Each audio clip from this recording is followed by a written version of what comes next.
Thank you for joining us for today's webinar titled From Competition to Collaboration, What It Takes to Lead Across the Converging Healthcare Ecosystem, Lessons from the Field, brought to you by the AHA's Physician Alliance. To present today's session, we are pleased to have with us Tracy Duberman and David Carmouche. With that, I will turn today's call over to Tracy to begin with introductions. Thank you, Kristen. David and I are delighted to be with you today. We've had the pleasure of presenting in the past for the AHA Physician Alliance, and we're excited to bring to you some recent research that we've conducted and the results of our research and some leading examples from the field. I won't spend too much time on introductions. My bio is here for those of you that I don't know, but highlights would be that I am the founder and have run the Leadership Development Group since 2008. We are a talent development health ecosystem consultancy.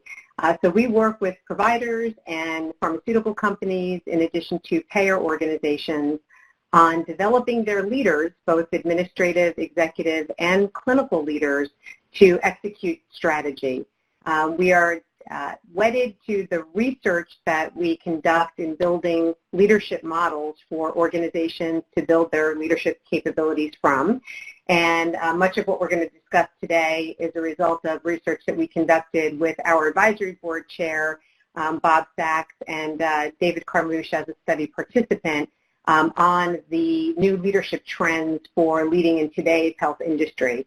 So I'm very excited to be here today and have the ability to share our stories and in particular have you be able to listen to Dr. Carmouche's journey as a health ecosystem leader. David? Thanks, Tracy, and hello, everybody. It's certainly my pleasure to join the webinar today.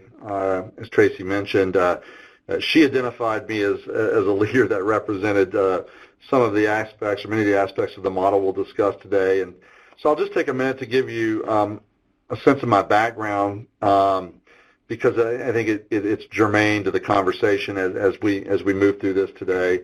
So my current role, I'm in Ochsner Health System in New Orleans. We're the largest integrated delivery system in the Gulf South.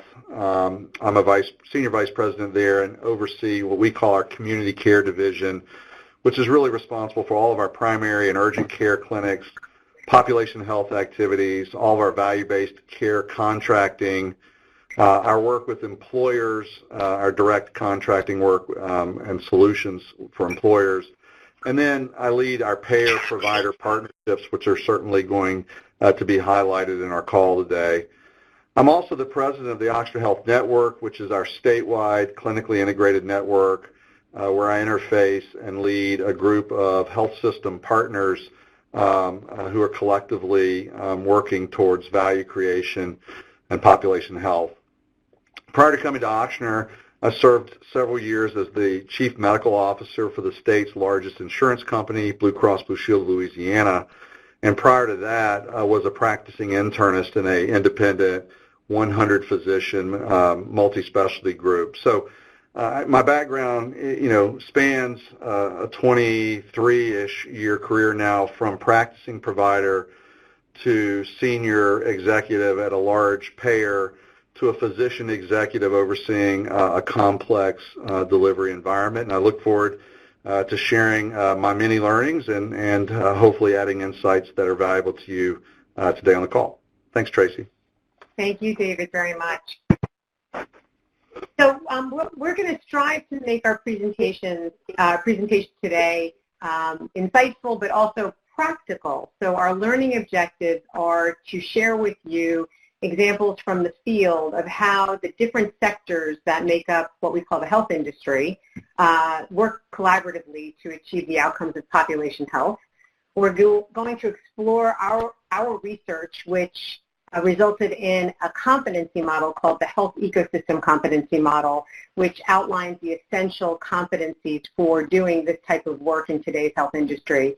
And lastly, we will talk about obstacles for both leaders and for organizations in working collaboratively, and more importantly, how you as leaders within your own organization can work to overcome those barriers.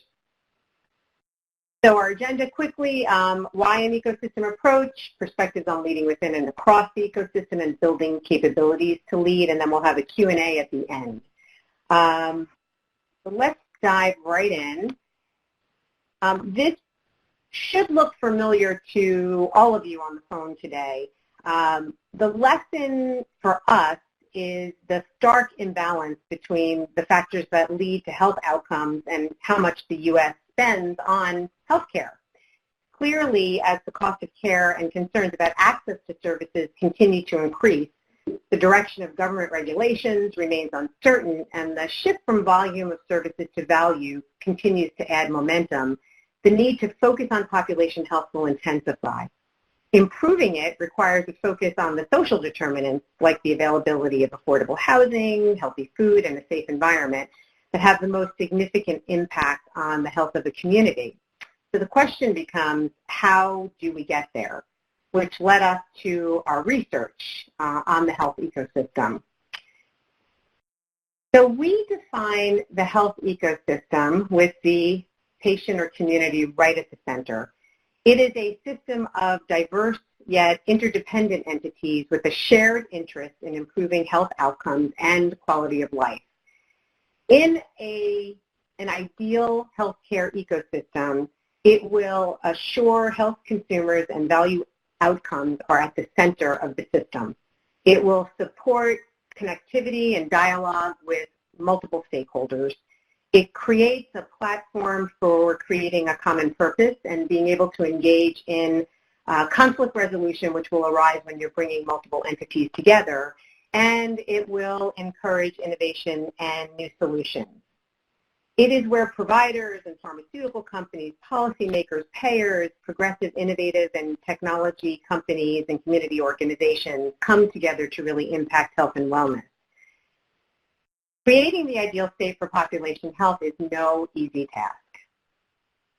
That being said, we know that these partnerships and collaborations are happening, and they're happening at a great increase since the early 2000s. Up until about 2009, our industry was seeing an average of 800 closed M&A activities per year. And since then, that number has almost doubled with an average of 1,600 closed M&A transactions per year. And every day, if you subscribe like I do to most of the healthcare journals like Modern Healthcare or Health Leaders or the AHA News, as a matter of fact, and other networks like CNBC, popular networks as well, you will see another merger and acquisition being identified. And as a matter of fact, just I think it was last week, David, if you'd like to talk about this, Ochsner and Lafayette General inked a merger plan for a 33-hospital system. Yeah, I mean, this is certainly within sector, right? I mean, these are providers partnering with providers, but to our west, 2 hours, the leading health system in that market has been the Lafayette General Health System, very strong financially. They are certainly the most significant provider in their large community. They saw the writing on the wall, though, that to continue to be able to make investments in capital infrastructure, but also in people and in processes to support this move to value, that they were going to need to be part of something bigger, and they've been part of our network collaborating with us for the last several years, and that work is ultimately consummated now in them actually agreeing to merge over the next several months into the Ochsner Health System. So we're certainly part of this M&A activity, and we'll see if over time we're able to use that size and scale to create true value for the consumers in that market. Thank you for sharing your personal story at Ochsner. And we can see on this slide as well, there are many other cross-sector partnerships occurring, even with organizations outside of healthcare, as you mentioned. David, I'm going to let you talk to this slide in particular because this is your brain trust and something that you put together for your inaugural Ochsner Value Summit, which is really a wonderful opportunity for different sectors of the industry to come together and begin to form those collaborative partnerships. So with that as a backdrop, please take this one. Sure. So thanks. You know, the way I look at it is merger and acquisition activity in and of itself doesn't create value. Collaboration in and of itself doesn't create value. The players in the healthcare ecosystem have to agree to actually fundamentally do different things as part of the way they work together to create value. And so as you mentioned, we had the idea of hosting a value summit in 2017. It's become an annual event, and I'll shamelessly plug that the next event will be November 12th and 13th in 2020 here in New Orleans. But we just had the third annual Value Summit. It's interesting because we bring representatives and national leaders from the provider world and the payer world and the health life sciences manufacturing world and the employer world and the consumer world to really have these robust panel discussions around how we create value. And, I use this slide as an example of that. If providers and payers and the pharmaceutical industry were to get together to work together to create value, true value, we would ask different things of them than they historically have given us, right? So for providers, we would say, we need you to measure outcomes. And really those outcomes should be defined at the level at which a patient experiences them or desires them, not the way NCQA or the National Quality Foundation or others or a payer would suggest that we measure those outcomes. We would want providers to manage variation. If two providers with the same information and the same clinical condition were drastically different in their approaches and there was an evidence base that suggested one was better than the other, we'd want them to know that and we'd want them to manage that. When they lower the costs of delivering health care, we would expect that they wouldn't just keep that as margin, that they would ultimately pass on some of those lower costs to consumers who are increasingly shouldering a larger and larger burden of the health care costs that we generate in this country. And then finally, we would ask providers to continue to innovate around a better experience, how to use and integrate digital tools, et cetera, how to redefine and redesign how healthcare is delivered to meet the needs and anticipate the needs of patients. For payers, we'd say align payment with value. I don't think providers can be expected to make investments in and pursue lower utilization and better health if it's financially going to harden them, and we need the payers to align payment with that value. And we need to reward high-value care with volume, meaning if there are providers or provider systems in a community that are predictably delivering differential value, we need payers to design mechanisms to steer more patients to them so that they can have a sustainable and viable business. And then finally, we would ask payers to continually seek transparency around pricing, around how they interact with providers, how they build networks, creating more simplicity around administrative burden placed on collecting fees, et cetera. We'd want them to do all of that. And then for the pharmaceutical industry, we'd want them to not just bring new and amazing new therapies to the market, but we'd want them to define for us the value of that product in the context of the experience of care or the episode of care for a patient. So do I just add cost and get no better outcomes, or do I add costs on the front end and reduce them proportionally on the back end by having fewer complications? We need that information as providers and prescribers to know how to view the cost of a new drug that's brought to market. We would want them to establish responsible pricing, right? We would want them to understand that as pharmaceutical costs are consuming about 30 cents on every dollar now, that if that continues to increase towards 50 cents on every dollar, that it's going to crowd out other services. And then finally, we would like them to align themselves in a value world with putting the money where their science in their mouth is.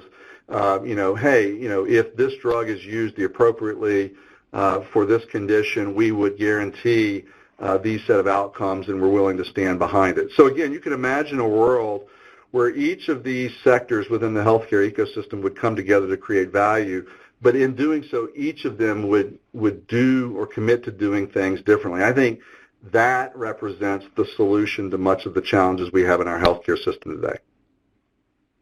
Thank you, David. It really is the North Star, and it's what led us to do some research around what does it take to get there. What we recognize is that leaders need to demonstrate a collaborative mindset and develop a new set of capabilities to drive these innovative solutions that will ultimately deliver value and transform health. It's one thing to create the North Star. It's an entirely other thing to get there.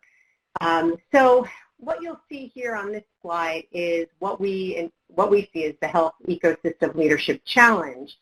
And as you can see, that as the number and diversity of parties are involved in any type of solution, the challenge for leaders becomes that much more stressful, that much more difficult.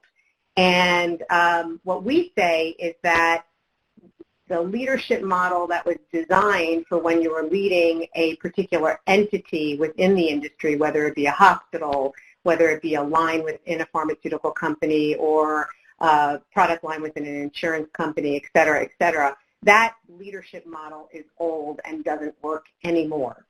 Instead, we need to think about a different way of developing folks like you that are on the phone and your counterparts at other organizations to think and act very differently. And by the way, please feel free to use the chat box as we're going through our presentation, because we are more than happy to take your questions if we can throughout, but certainly at the end as well. So what is required? What is required to address this gap in leadership? While collaboration across the sectors is important, it's not easy. The organizations that we researched and that we surveyed cited aligning systems, processes, and programs as the most significant challenge to effective collaboration.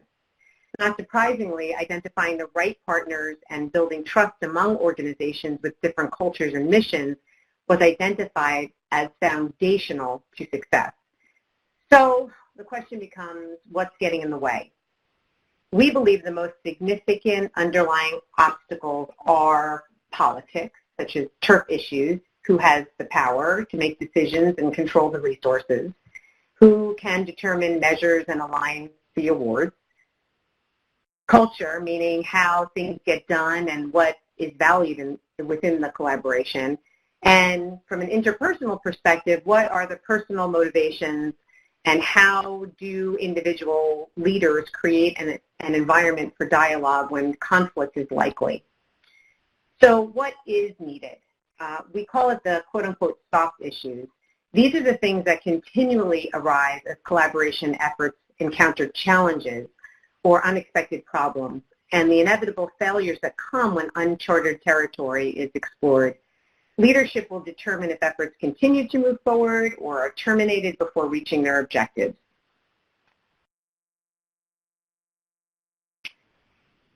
We found that there were 5 main areas of requirements for leaders that are doing the work of health ecosystem leadership. That is to be able to create a compelling vision, to engage diverse stakeholders, to identify and develop and optimize partnerships, collaborations, and new organizational models, to build and align internal and external systems, processes, and programs, and to develop the capacity of employees within their own organizations to lead and execute partnership strategies, which is something that is new for most individuals within their own organizations. Through our research, we developed this leadership model, which is called the Health Ecosystem Leadership Model, otherwise known as HELM. And for about the next half hour or so, I'm going to walk you through the different components of this model. What I think will be really exciting is to hear David's story about how he approaches his work and how he approached his work in the past in terms of each one of these specific leadership traits. So the first cluster that we talk about in our leadership model is called envisioning the future.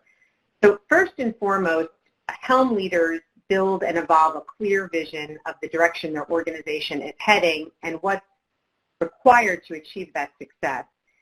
Thinking with an ecosystem mindset, they generate ideas about how collaborating with organizations from other sectors can contribute to that success. Specifically, helm leaders are able to generate what-if ideas by seeking out views from other people and not jumping to conclusions. They're able to iterate those ideas as they integrate them with the ideas of others by actively listening to other perspectives and acknowledging views and concerns of other ecosystem stakeholders. And lastly, they are able to continuously evolve the vision by examining their own assumptions and adapting those assumptions as they learn about different views and approaches. So let's pause here, and David, I'd like to ask you a question. If you could provide for us an example of how you identify potential partners for collaborative solutions, and if you could take us through how you and that partner identified the common ground.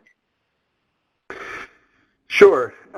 So, the example that I'll talk about is an Ochsner example, and shortly after I got here, Ochsner was of the belief that if it were going to continue down this path of investing in population health activities, it was in many ways going to put some short-term, at least, revenue pressures on the organization. The reality of it is when you reduce utilization per capita, unless you can get more capita, you're gonna lose revenue in the current world. And so, not unlike other healthcare organizations, most of the margin that floats the health system comes from our commercial business.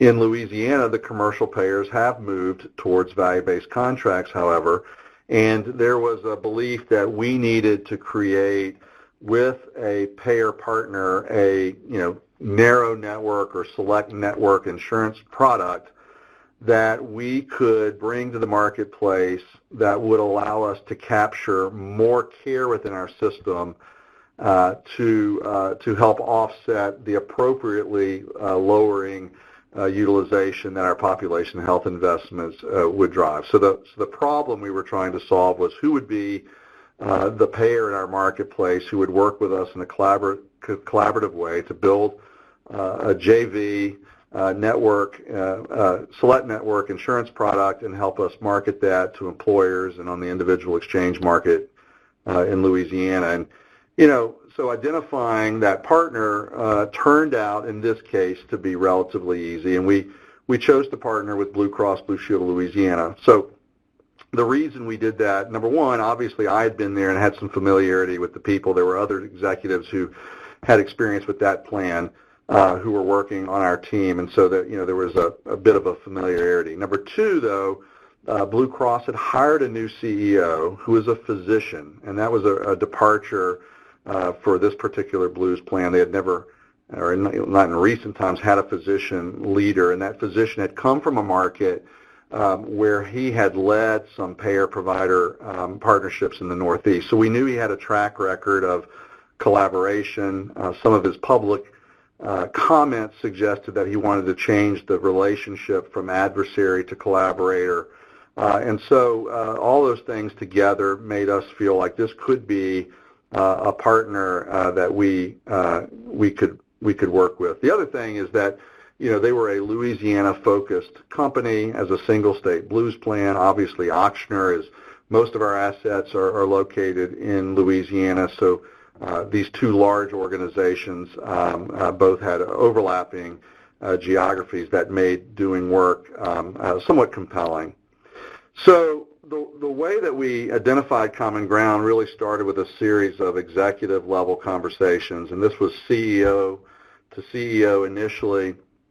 Ultimately, that broadened to both executive teams coming together for a set of facilitated joint sessions to talk about how the two largest healthcare organizations in the state could do something unique if we were to work together in a different way could we have enough scale and enough meaning and impact to start to change the trajectory of both cost but also health outcomes for Louisiana. And it's not too hard to create a compelling vision for Louisiana when you're 49th or 50th in health outcomes. There's really nowhere to go but up. But it took really us both agreeing that, look, if we're both statewide and we're both large organizations, at what point do we not own the fact that the health status of our state remains a major challenge? And I think that galvanizing vision of wanting to do something for the state really led us down this path of collaboration. I'll say what happened after we agreed that we wanted to work together. We surveyed HR leaders and brokers across Louisiana to just gauge the interest in a product that would be brought to the market in collaboration between Ochsner and Blue Cross, and we were gratified to hear that the market was ready for that. The market was happy to hear that these large organizations were going to try to do something meaningful to bring a lower priced insurance product to the market with things built into the product to hopefully make care experience and care outcomes better. So that's kind of how this program or this example came to fruition. You make it sound so easy, David. I know it's not. I mean, coming to a common ground provider with an insurance company is no easy feat. So thank you for sharing that story, and I know that Sure. You've had a lot of success with the organization. So the second cluster in our leadership model is aligning stakeholders. What we know is that in creating their vision, Helm leaders are able to identify and then engage with stakeholders from other sectors. As the engagement develops, they incorporate the inputs and interests of others, so a shared solution emerges. These conversations also develop the trust and respect that's necessary to overcome the tension and resistance that will emerge as solutions are defined. So specifically, Helm leaders are able to seek connections with others by actively engaging with other stakeholders, not overstating their own position and soliciting contributions from others. They're able to take concrete steps to enable the group to come together and build relationships by assuring there is sufficient time for people to build trust. They demonstrate respect for diverse expertise, perspectives, interests, and values by placing their own assumptions to the side, asking questions, and working to understand each other's stakeholder organizations. And they encourage open dialogue by getting everyone involved, not taking over the conversation and focusing on inquiry more than advocacy. With that as a backdrop, David, could you tell us how you as a leader engage others and align stakeholders, and if you can give an example of a technique that you use to encourage open dialogue? Sure. So, you mentioned, and I'll stick with the story that I started on. Setting the compelling vision is really, really important. And, in doing that, I find, and I certainly have learned, that if you start with what's best for the end user of healthcare services, we would call that a patient, an insurance company would call that a customer or a member. If you focus your vision on what makes their life better, you get to where you need to be if you're going to have a value discussion. I think when you start framing what's best for me as an organization versus you're stuck. I mean, that is a tough place to come at this collaborative work from, and so we're constantly challenging ourselves to frame the vision around what's best for the end user. So I think that's number one. Kind of a related but slightly different is making this bigger than either organization. At the end of the day, this is hard work, right? To step out of your sector, out of your company, out of your lane, to spend time in meetings with a competitor or maybe someone you viewed as an impediment to your success in the past, and really trying to be creative and be positive is difficult and challenging, and acknowledging that we as an individual healthcare organization are relatively limited in what we will ever accomplish on behalf of patients and consumers versus what we might do together as collaborators, I think is really an important part of creating engagement and alignment, and also being vulnerable and showing a little vulnerability as even a successful entity in the healthcare ecosystem. And then third, I do think it's really important to set really clear and hopefully measurable goals because you have to define success. And, the journey once you launch it is not going to be short, it's not going to be easy, and it's easy to lose sight of what you were trying to accomplish on the front end. So I do think we've learned that setting very clear and measurable goals on the front end, this is how we will define success in 3 years and in 5 years is really, really important as this work gets going and as it becomes challenging. So if you think about some specific techniques, all of this early conversation is around surfacing sacred cows or hidden agendas or correcting misperceptions. So for example, in the case of Ochsner and Blue Cross, as a large health system that was growing through merger and acquisition, many folks in the insurance industry would view that as a leverage play to be able to create higher pricing and get better rates from the insurance company. And so there was this concern that by virtue of Ochsner's size and growth agenda, that we would be incapable of turning our attention and turning that infrastructure to a value story. So, really getting those things on the table, dealing with them head on, having open dialogue is really important. And one of the things I like to do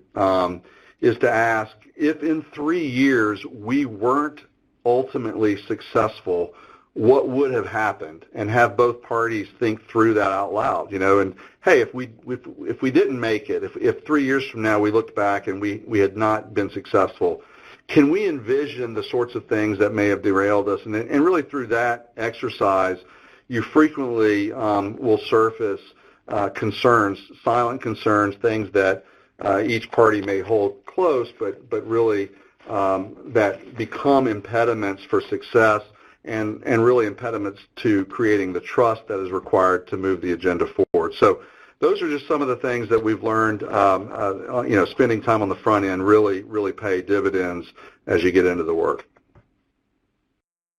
Thank you, David. Those are really excellent techniques, and I especially want to reiterate the fact that building trust and building relationship is hard work. It takes time and energy, and when people are working their full-time plus jobs, and they have to then build relationships with people from outside their organization, which wasn't necessarily planned for, to do this collaborative work, it takes time and energy. Could you talk a little bit to the value of time spent now to reap a higher reward in the future?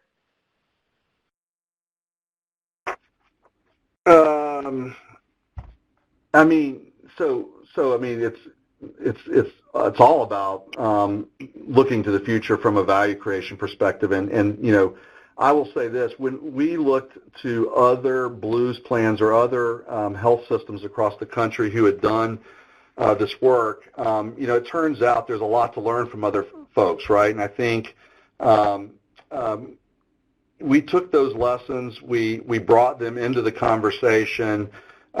We were very good at, I think, surfacing challenging ideas from both perspectives. I think I was helpful, frankly, in that because I had spent time on both the payer side and on the provider side. So I think being able to almost anticipate what questions they may have or what concerns they may have, and then being able to speak to how things did or didn't happen in other states and other markets when these efforts had either failed or succeeded was really helpful. And I think, although there were a lot of meetings, it was a lot of hours on the front end, I'd say, if you think about the time we gained from doing that, it was probably 1 to 2 years. I think our speed to market with a product, our development of a marketing strategy and a go-to-marketing strategy, our ability to engage brokers and educate them jointly was fueled by this early work. So I think it can't be understated how valuable it is to do that work on the front end. Right. Thank you very much, and thanks for answering the question in the chat box. Sure. Okay.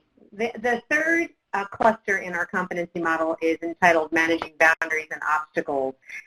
As we know, developing collaborative solutions will face bumps along the road. Helm leaders are able to navigate these obstacles by focusing on opportunity and the purpose of the partnership. They're willing to initiate the difficult conversations necessary to resolve points of tension. Specifically, Helm leaders support constructive conflict by presenting issues in a way that encourages productive engagement, keeping an open mind, disagreeing respectfully, and identifying common ground. They focus on opportunities in the face of disagreement by viewing conflict as an opportunity, listening to the objections, acknowledging concerns, redirecting conversations to the shared purpose, and seeking ways for all parties to contribute. And they resolve tension by working with others to generate options and solutions that meet the shared interests of the group and achieve common goals. David, can you describe an obstacle you faced when developing a cross-sector solution within your organization, the sector or cross-sector, and how you managed to overcome the obstacle?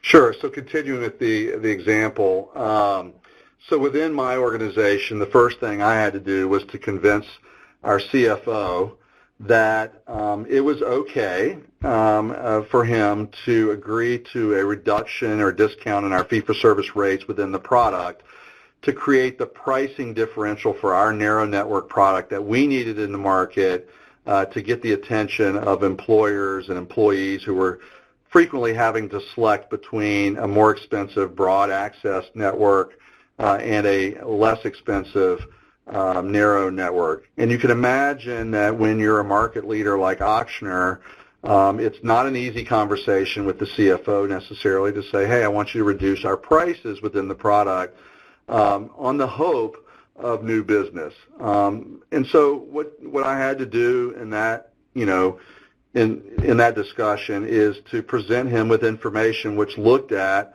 the amount of care that was, quote, leaking out of our system for most of the employers that we were already doing work with within a PPO environment. And what we saw was that for almost any group or employer we looked at in the state, over 50% of the total medical spend was existing outside of the Ochsner environment. And what we agreed to do for the CFO is to track the net new business to Ochsner. And so what we gave him some reason to believe that we could overcome the discount that we were providing within the product by growing our business and capturing more of the care of the patients who selected our product. And so that was the way that we ultimately got him comfortable. So that's within our sector, within our organization. I think from across the provider landscape of Louisiana, this product sits on the Ochsner Health Network, not just on Ochsner itself. And so there we had to go to our partners and convince them that this product was important to their success, that we had an opportunity to grow commercial business as a solution for employers that had employees across the state. We had to do somewhat of the same sales job to them that we did to our own CFO. And, we had to also agree to provide a dedicated direct-to-employer sales team. I think there was concern on our partners that, look, we were going to do all this work to build this product, but we really had no one, we couldn't count on the brokers to sell the value proposition to employers. And so we built out a dedicated group of professionals who call on employers directly, working in coordination with brokers in many cases, to grow the market opportunity for our partners. And through that approach, we've been able to win them over. And then finally, cross-sector, there was a lot of concern on the part of Blue Cross that our efforts were going to infringe upon the turf of brokers. And I think, if most Blues The way they win historically is by having the broadest networks with the deepest discounts and owning the distribution through really tight relationships with brokers. And so they were concerned that we would be an affront to the broker community and that we may damage the Blue Cross brand or be seen as Blue Cross introducing competition into the market. And so what we had to do to overcome that was, frankly, jointly host with Blue Cross and Ochsner, jointly host broker education meetings where we brought all of the large brokerage houses in to talk about our vision for the future and what the value prop of an Ochsner-based, an Ochsner Health Network-based product was. We had to be very transparent in our work, and we also had to make some commitments to the broker community that we wouldn't approach employers directly to talk about our product without notifying them. And I think through all of that work, we've come a long, long way to the day where we sit today, where brokers are now calling us to come with them to make a presentation for a particular employer that they're trying to win. So that's kind of some decent examples, about overcoming obstacles. How we do that, I mean, I like to start almost any collaborative work by saying, I'm not exactly sure of much, but I am sure of one thing, and that is at some point we are going to make a mistake or we're going to take a misstep. So you can almost count on the fact that we're going to mess up, but we will also commit that we will always fix it. And I think, that has really, those words are not hollow because every time we mess something up and we've worked really hard to fix it. And I think through that process you really gain the trust of those who you're working with. The second thing is, we try to always assume positive intent. When you're doing these collaborations, there are going to be things that happen. There'll be emails, there'll be messages that'll get back to you from the community where you can either take an optimistic view of what was really happening or a pessimistic view, and the pessimistic view will always lead into a dark place. And so we try to always assume that our partner has positive intent, and until that's proven otherwise, that's how we act. And then finally, but really I can't understate it, lots of communication, over-communicating, kind of memorializing that communication in writing when possible is really key as we kind of work through obstacles that eventually overcome. Being able to point back to those communications, those agreements is really important. So hopefully those are some real-life examples that work. Yeah, excellent, and good practical steps and techniques that individuals can take to move forward new solutions. So the final competency cluster is around act and learn. Advancing the shared and typically innovative vision that has been created requires acting under uncertain conditions. Effective helm leaders approach action steps as a learning process, as David mentioned. They give and receive feedback and seek ways to iterate the plans and the vision so success can be achieved. Specifically, helm leaders define plans and take concrete actions by planning and initiating tactical steps with defined performance metrics. They act despite uncertainty by taking reasonable steps that keep the plan in motion and avoid over-analysis and inaction. They use feedback to adapt plans and advance the vision by identifying which objectives were achieved and which were not, and identifying the parts of the solution that worked and what needs to be changed.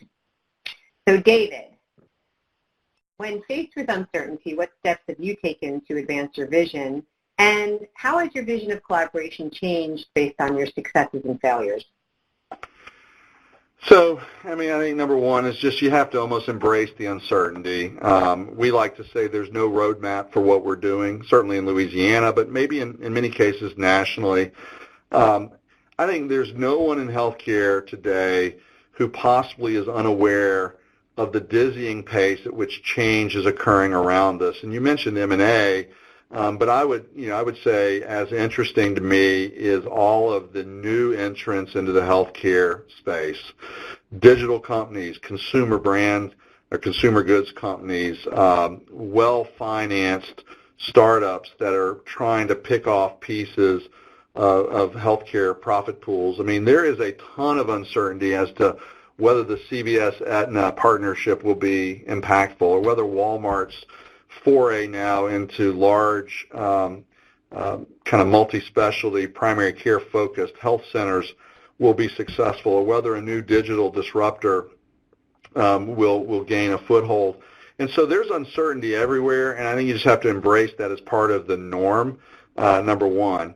I think the second, in terms of how you then kind of look at the direction of a collaboration or partnership, it's really important to emphasize the positives or the successes, or to frame work around the opportunity that continues to be before us. Sure, you have to deal with the failures and the missteps, but it's really important to have enough wins, or to create enough of a picture of the opportunity before both organizations to keep the interest together, to keep partners working together. It's really important to do and measure, because you can't really know when to course correct or how to course correct if you're not measuring the impact. And so we launch lots of small initiatives within these relationships, and we create the measurement that we need to learn more rapidly, so that you don't extend the time of a failure, inadvertently. That's really important. And then finally, there's this notion that you have to give to get. I mentioned this discussion around the brokers. I mean, again, we didn't want to have to get broker permission to go sit down with an employer that we already had, for example, a corporate wellness relationship with. I mean, we felt like we had a right to go sit down with that employer directly. But you know what, to kind of get to where we wanted to get long term and at the scale we wanted, we felt like disenfranchising or alienating the broker community was not going to be in the best interest of where we wanted to go with this partnership. And so again, we had to give a little bit to get something on the back end.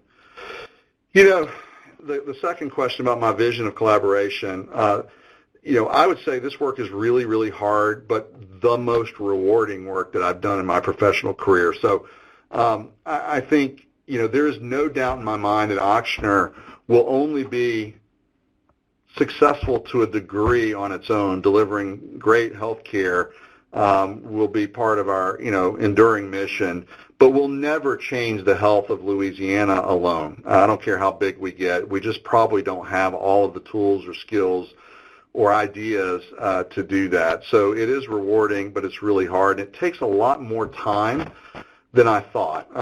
And that time is measured in number of meetings, in number of phone calls, in number of emails, in number of board briefings, committee participation, joint operating committee participation. There's a lot of time and effort that goes into this, and so it requires a lot of patience. And then the last thing I've learned is that there is tremendous value in the discussion.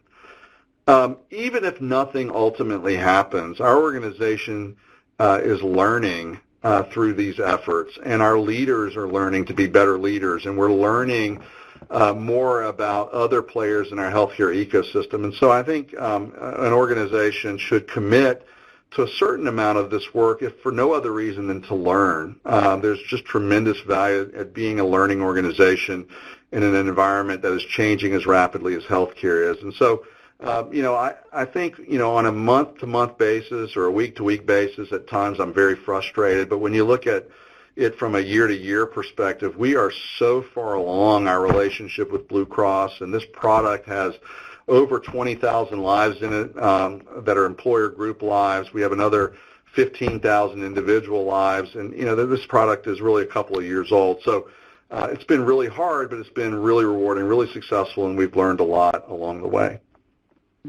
Thank you, David. This work is incredibly critical, and for many it's uncharted. So the good news is that we know that these leadership capabilities can be developed. Stereotypically, when we're working with leaders within organizations and they're looking to develop a particular skill set, we'll start with an assessment of understanding where they currently are and build plans to help take them from their current state to a future state. In this case, it would be becoming a health ecosystem leader. So there are assessment reports that we've developed through our partnership with Hogan, where we're able to tie the Hogan psychometric to the Helm competency model, and we have a 360 multi-rater assessment as well. However, long story short, when anybody is looking to develop a new set of capabilities, what we recommend doing is approaching that development in a multi-tiered way, where there's opportunity for you to learn either through interactive training courses or through assessment and coaching, and then also combining that with taking a step forward, as David has in his long career, to try these behaviors and helping your organization move forward in its mission to be a provider of population health services. So we are making available to everyone as part of this presentation a number of different resources for developing the Helm capabilities. And I'll go through those in a minute. But before we do that, I wanted to talk a little bit about what we found from our work with David and 2 or 3 dozen or so health ecosystem leaders as we did our research around this particular leadership capability, around the personal characteristics that we saw coming out from these health ecosystem leaders. And what we saw from a personal perspective is that these attributes are typically those that are demonstrated by health ecosystem leaders. They have a high level of emotional intelligence, meaning they're self-aware, they are socially aware as well, and they are able to manage emotions in an effective way. They have a high degree of learning agility. They tend to be very direct and transparent. They invite participation and feedback with a high level of interpersonal sensitivity, and they have an inquisitive nature. These particular personal characteristics were revealed based upon a Hogan test that we did with our health ecosystem leaders. From a derailer perspective, these are things that these health ecosystem leaders tended to avoid, or if these are things that you tend to walk into, they could be derailers in your career as a health ecosystem leader.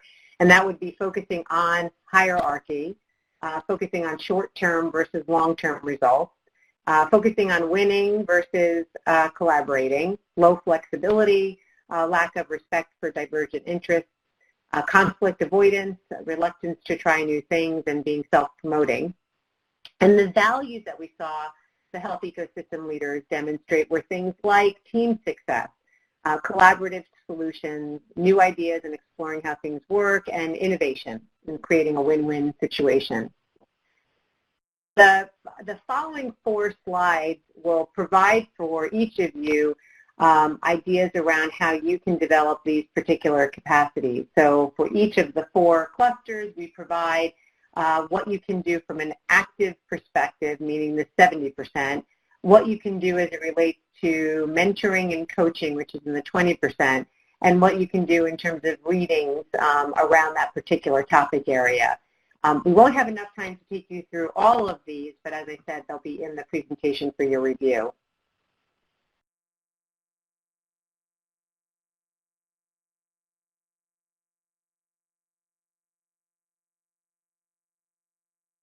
Now, building health ecosystem leadership is but one circle within this tri-circle. What we've recognized is that in order to build a whole system framework, what's required to create and implement a cross-sector collaborative talent strategy are these 3 different areas. So developing a strategy for your organization that is around population health, creating organizational alignment around your talent so that they can grow to be able to generate ecosystem solutions. And that would be from the perspective of work processes and org design, the values and culture that your organization aspires to, leadership and management processes, and performance recognition. And then lastly, building health ecosystem leadership through training programs, mentoring programs, action learning type projects, et cetera. It's interesting, David has had a career in multiple sectors within the health industry. Many of you haven't had the opportunity necessarily to be able to step outside the delivery or provider sector. But when you do have opportunities to do so, you should absolutely take them and or join organizations from outside the provider sector to learn more about what's going on in other sectors that you may need to be developing relationships with, such as the pharmaceutical sector or the payer sector. David? Yeah, I think so. With that as the background, I think turning to each of you as population health leaders. I mean, I think the questions that we would pose, or I would pose, would be, how do you envision this HELM model applying to your work? My personal perspective is that when Tracy mentioned to me that, hey, we've built this leadership model and we think you personify it.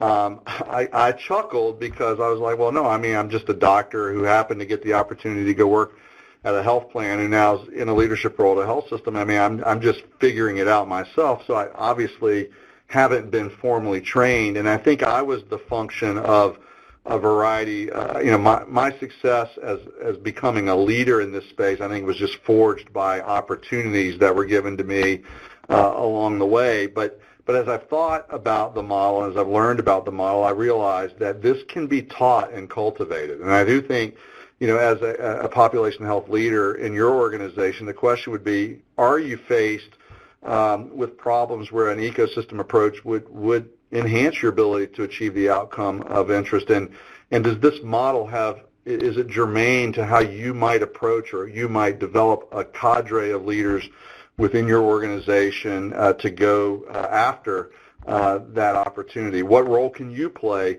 in stimulating your organization's ability to begin to operate this way? Are there connections to other ecosystem players that you could create and leverage and bring to bear on behalf of your organization? And finally, what tools and processes and developmental opportunities would you recommend to support building these capabilities, whether it's for your organization or for the partnering organization? Does this framework make sense to you? We'd love to get your feedback. We certainly are starting to think through how we would take what for me has been a set of experiences that have forged these leadership skills and trying to create more proactively a group of leaders who have these competencies to really amplify that work and to create the next set of collaborative partnerships to drive our agenda. On the next slide, maybe.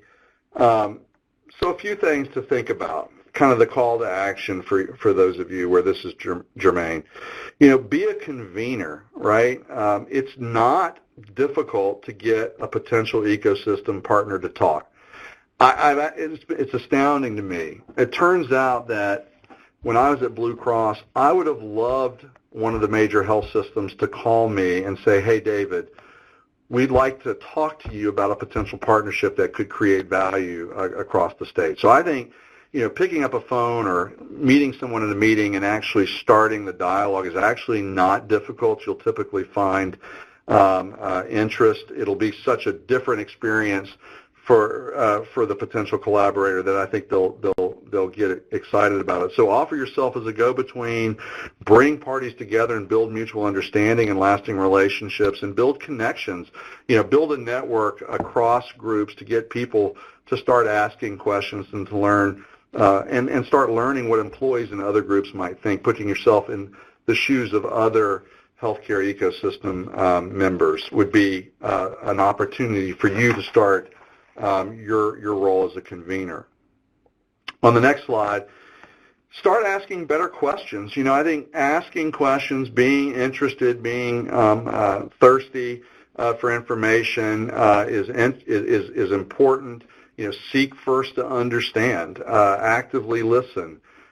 Check your assumptions at the door. If you believe that a health ecosystem partner is incapable of partnering, check that assumption for a bit. Provide psychological safety in these early conversations. Let people raise concerns without, getting to the answer or anticipating what they're going to say and cutting them off. I think all of that is really helpful. The more each of us as members of the healthcare ecosystem can ask questions and be interested and take a view of the world that is maybe different from our own historical view is really, really important at getting this work going. And, on the next slide again, more pointedly, considering others' points of view. Ochsner never thought that Blue Cross would ever imagine incentivizing brokers to sell a narrow network product built on our network. And yet, when we launched this program, Blue Cross said, we won't get the interest of all of our brokers if we don't put a sales incentive in, and they did. And that was something we would have never imagined. Blue Cross never thought Ochsner would lower its rates, and we did. We did in a very substantial way to create a pricing opportunity. So, I think this is all about learning the collaborator's business, to learning their incentives, their goals and objectives, their fears. It's about really surfacing again their misperceptions and viewing the world from their perspective. And I think all of you on this call have the ability to do that. And then finally, on the next slide, widen your horizon. Embrace the opportunity to join a cross-functional, cross-sector team. It is really valuable in your own personal development to be involved with this kind of collaboration. I've learned, again, more from this challenging work than I ever learned swimming in my lane. And each of you have your own networks that can be scanned to illuminate opportunities. For me, that was me starting to go to employer meetings, right, where I interacted with HR leaders or brokers.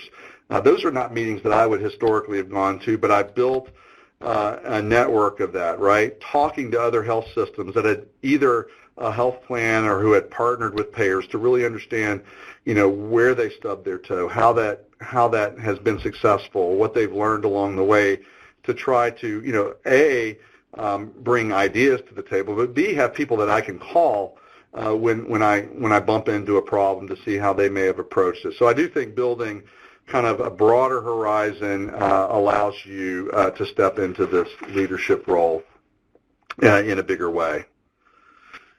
So I'll shamelessly, for Tracy, I know she wouldn't want to do it, plug her book. Her and Bob Sachs did publish From Competition to Collaboration. I'm honored to be part of this book or be highlighted in this book, some of the ideas I've shared today. But there is a lot of good information in this book. And as you leave the webinar later today, those of you who want more information, this is a very easy read, and it's filled with practical information. What I like about the book is it's not theory. I mean, there's a little bit of the theory of the model and the research that backs the model, but most of the book is a very practical how do you do this? How do you, what are the competencies? How do you teach them? How do you learn them? How do you actually make these partnerships come to life? And I just would encourage those of you who are intrigued by this or who believe that this model of leadership is what's needed in healthcare today to take a look at the book.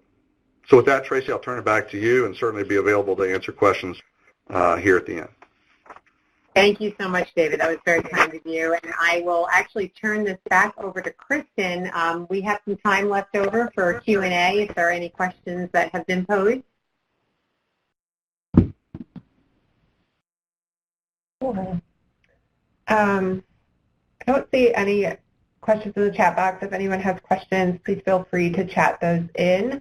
I do want to note that the slides are available for download. If you see the resources pod up to the right-hand corner of the screen, you can download the slides. And I see a couple people typing in, so if we get some questions.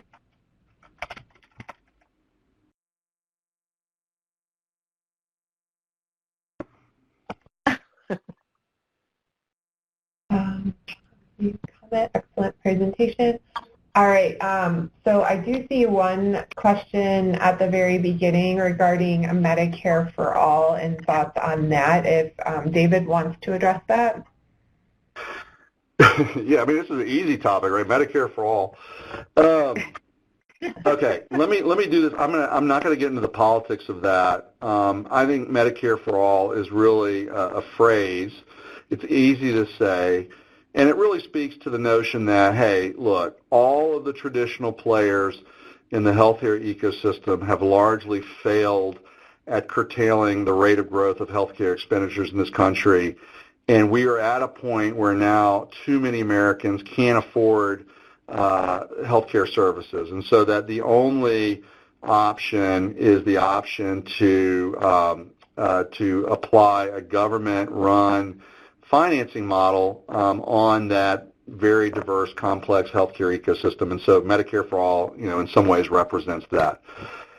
I'll tell you my preference. I think that creates the ability to lower pricing in a fairly draconian way fairly shortly. So if the goal is ultimately to make healthcare in the short term more affordable, I think applying a Medicare reimbursement rate for healthcare services and having physicians and providers take significant pay cuts, cutting the administrative burdens out of healthcare, taking a lot of the middlemen out of healthcare. There are true financial wins that could come from that model. The challenge for me is that I would like to see healthcare competition be on the basis of value creation. So I think providers and collaborators who figure out how to deliver better health outcomes, a better care experience at a lower price need to be able to win for doing that. And what I would want to know in a Medicare for All environment is there still a basis for competition based on value? And the reason is that value is measured by the end user, right? It's not how David Carmouche views value as an executive. It's how a patient who seeks care views value. And I, as a patient, ultimately want to be in an environment where the best providers who have the best outcomes and can deliver care with the right experience, with the right access, with the right bedside manner, at the lowest cost, are the people who ultimately get my business, that I'm able to find them, that I'm able to get care from them. And so for me, the system that allows for that to happen is the system that I'm engaged by and that inspires me. So that would be, my short answer to a very complex question, of course. So Tracy, I don't know if you have thoughts. I'm not touching that one with a 10-foot pole. You did an amazing job, David, for president. All right, fair enough. Thank you, David. I do see one comment in the chat box about downloading the slides. And I'll just remind everybody, if you want to download today's slides, they're located in the upper right-hand corner in the resources pod, and you can just double-click on that and download it to your computer. So I see a couple more people typing, so we'll see if we get a couple more questions in the chat box.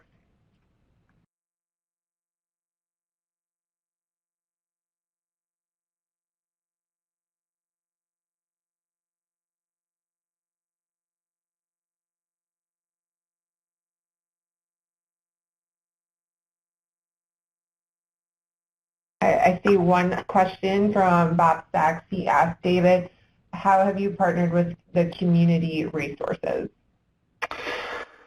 Yeah, I mean, so a little bit of it, well, I could take it from a couple ways. One is around the notion of, Tracy early on showed that so much of what determines the health of both a community and an individual is social determinants. And I will say, not unlike most healthcare systems, we have historically not viewed that as our responsibility, right? I mean, I think at the end of the day, those are public health issues. Those are not-for-profit organizations' responsibilities in our mind historically. I think as we start to understand and get an appreciation of the impact of social determinants on health, and as we accept more financial risk, we're starting to recognize that we can't not play in that space. So I think you will see us, though, try to be a convener, right? So I think there are many community resources that serve homelessness, that serve food insecurity and social isolation. But really, the ability of a patient to access those services is somewhat limited and or haphazard at best. And so we have partnered with convener organizations and built capabilities into our electronic medical record to allow case managers, discharge planners, social workers to match community interventions with the needs of patients and make referrals into those environments. So I'd say, yes, there's a lot happening there. We have now in our electronic medical record pushed out social determinants questionnaires to thousands and thousands of patients, and are starting to get a pretty good grasp on what those needs may look like. And we've launched several pilots in the transportation space. We're launching a few in the social isolation place. I think we will continue to look for opportunities to make some investments, but also certainly convene organizations in the community. The second way I'll answer that is just as the major employer in our community. So we're the largest private employer in Louisiana, and so from a workforce development perspective, we have a social conscience. We raised our minimum wage to $12 an hour this year to try to make sure that everyone working in Ochsner had a livable wage. We've put a lot of effort into using our own employee health plan as an incubator for ideas and make those innovations available to our employees and their family members through their health plan benefits. We've done a lot of workforce development programs with local community college to build a pipeline of more medical assistants, LPNs, PAs, the workforce of healthcare that we've struggled to have access to. We just agreed to fund and partner in a charter school that is actually located in the shadows of our main campus, where half of the spots will be reserved for children of employees at Ochsner. The other half will be made available to the community. The community that surrounds the main campus here at Ochsner is a depressed area, certainly an underserved area, and has educational challenges. And so we've actually made a commitment to invest in education. So I think we are doing a lot. There's always more to be done, and I think that you will see that be the place where we will create a lot of cross-sector work and partnerships over the coming years. Great. Thank you, David. I see another question in the chat box from Matthew Gold. He asks, how does an individual physician get involved in cross-system efforts? Yeah, it's a good one. I'll give a brief answer, and then maybe Tracy can weigh in. It kind of depends on what that individual physician, where they are, what's their organization. I mean, as an independent physician, say a solo practitioner in the community, it can be challenging, right? I mean, you can almost feel at times disempowered. It may be looking, though, to partner with, a church in your local community that happens to serve a large percentage of the patients that seek care in your primary care practice. It may be joining an ACO, joining a clinically integrated network like the one I lead, and then raising your hand and serving on committee structures and getting into an environment where you can ask to be a participant in some of these interesting collaborative ideas. So, I mean, I think there are always opportunities. I think, the types of opportunities that are available kind of depend on the organization and how much time you have at your disposal to commit to these kinds of innovations. But Tracy, I don't know if you have thoughts. Yeah, I may add as well that it really does depend on the individual and their situation at hand. However, I have seen in our work with health systems, both independent, voluntary staff and employed staff, that taking a step forward as it relates to the social determinants of health, either with your organization and the chief transformation officer or the chief population health officer, to identify ways in which you, as an individual physician, can impact those social determinants. It's a really nice way to enter into health ecosystem leadership by just joining a team that's focused on the social determinants.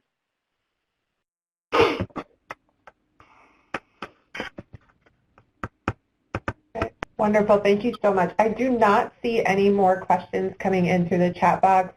I'll remind participants that we will have a recording available on our website probably by the end of this week, and that is aha.org/physician. And again, if you'd like to download the slides from today's presentation, they are located on the upper right-hand corner of the screen. So with that, if there's no other questions, I will thank David and Tracy for a great presentation, and this concludes today's call.